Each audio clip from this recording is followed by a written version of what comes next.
Deepa living with विद्या ह्या YouTube चॅनलवर मी माझ्या सगळ्या मैत्रिणींचं स्वागत करते। आता की नाही बाप्पांचं लवकरच आगमन होणार आहे आणि नंतर मग नैवेद्य प्रसाद आरत्या ह्याची लगबग सुरू होते। सकाळी कुठला प्रसाद करायचा, संध्याकाळी कुठला करायचा, नेहमी पडणारा प्रश्न। त्यासाठीच मी काही रेसिपी आणलेल्या आहेत, काही जुन्या आहेत काही नवीन आहेत। त्यापैकीच आज पहिला दिवस प्रसादाचा शिरा कसा करायचा ते आज आपण बघायचं। तो कसा करायचा ना ते आता बघूया। आज जो आपण प्रसाद दाखवणार आहे ना तो 1.25 वाटीच्या प्रमाणात मी अजिबात घेतलेला नाहीये। मी असा विचार केलाय की जिथे आपली 4 ते 5 जणांची कुटुंब पद्धती आता जास्तीत जास्त आहे, त्या कुटुंबामध्ये आरतीला व्यवस्थित होईल इतका शिरा मी दाखवणार आहे। त्याप्रमाणेच माझं प्रमाण घेतलेलं आहे। आता बघूया मी कुठलं प्रमाण घेतले।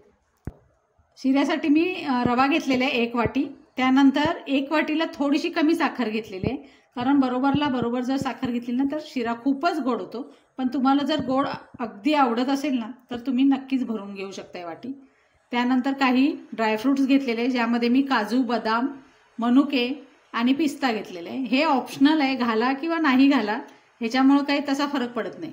त्यानंतर हे आहे जायफळ आणि वेलदोड्याची पावडर 1 चमचाभर घेतलेली आहे मी।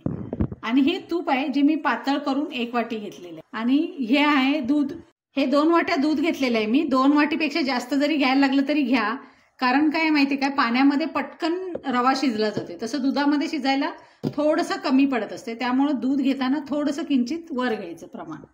मी इथं कढई गरम करायला ठेवलेली आहे गॅसवर, ज्यामध्ये आपल्याला रवा भाजून घ्यायचा आहे। आणि एक साईडला मी जे दूध आपण प्रमाणासहित घेतलं होतं ना ते इथं उकळायला ठेवलेलं आहे। आता ह्या कढईमध्ये आपल्याला तूप घालून घ्यायचंय। तूप तापलेलं आहे, आता मी त्यामध्ये रवा घालते आणि हा भाजायला चालू करायचा आहे। ह्या वेळेला की नाही गॅस आपला बारीक करायचा आहे आपल्याला।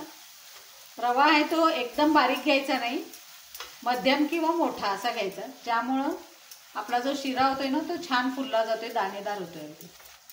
हा रवा आहे ना हा तोपर्यंत भाजायचा जोपर्यंत त्याचा पांढरा शुभ्र असा जो रंग असतोय तो ब्राऊन कलरवर येत नाही। अजिबात भाजताना की नाही गडबड करायची नाही, त्यामुळं शिरा कच्चा होतोय, सफेद कलरचा दिसतोय। तो सफेद कलरचा दिसायला नाही पाहिजे, तर तो साधारण ब्राऊन म्हणजे असा तपकिरी रंगावर आला पाहिजे। आपला आता रवा आहे तो मस्त असा भाजलेला आहे, त्याचा रंग बदलला आहे, अगदी तांबूस असा भाजला गेलेला आहे।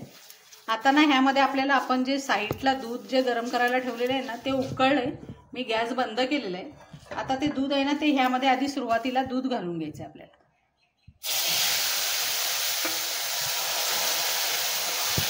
त्याच वेळेला आता हे ड्रायफ्रुट्स पण घालून घेते मी। आणि ही पावडर मी साखर अजून मागे ठेवलेली आहे, कारण आपल्याला आता हे बारीक करून ना झाकण घालून थोडंसं झाकून ठेवायचं आहे हा शिरा। झाकून ठेवल्यानंतर ना 2 मिनिटांना आपण काढून बघायचं। त्यामधलं दूध जे असते ते पूर्णपणे मुरलेलं असते।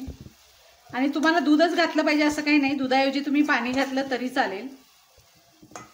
आता ही साखर जी आपण मोजून घेतलेली आहे 1 वाटीला थोडीशी आणि कमी असं घेतलेली आहे मी।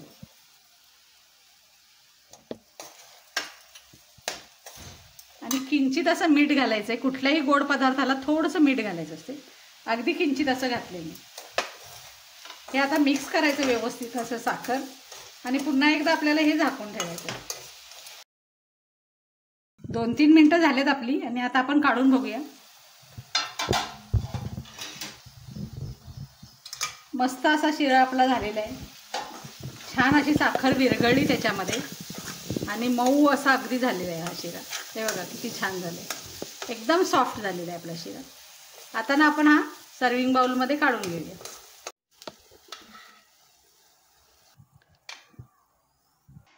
आपला मऊ लुसलुशीत असा प्रसादाचा शिरा तयार झालेला आहे। आणि ह्याचा एक महत्त्वाची टिप्स म्हणजे तीच आहे की जेव्हा आपण रवा भाजतोय ना तेव्हा तो खरपूस भाजला पाहिजे। तुपाचं प्रमाण कमी घेतलं तरी काही फरक पडत नाही। तुम्ही जर छान भाजला शिरा, गोड काय तुमच्या इच्छेवर आहे, साखर कमी किंवा जास्त घातली म्हणून प्रसाद चुकत नाही, तो बरोबरच होतोय। त्याशिवाय भाजतानाच फक्त तुम्हाला खरपूस भाजायचं आहे, कारण जर भाजताना जर कमी भाजला गेला ना तर शिरा चिकट होतोय। जर मोकळा मऊ लुसलुशीत असा शिरा पाहिजे असला ना तर छान असा खरपूस भाजा, आणि तुम्ही सुद्धा बाप्पांच्या बरोबर मस्त अशी प्रसादाची मजा घ्या। थँक्यू।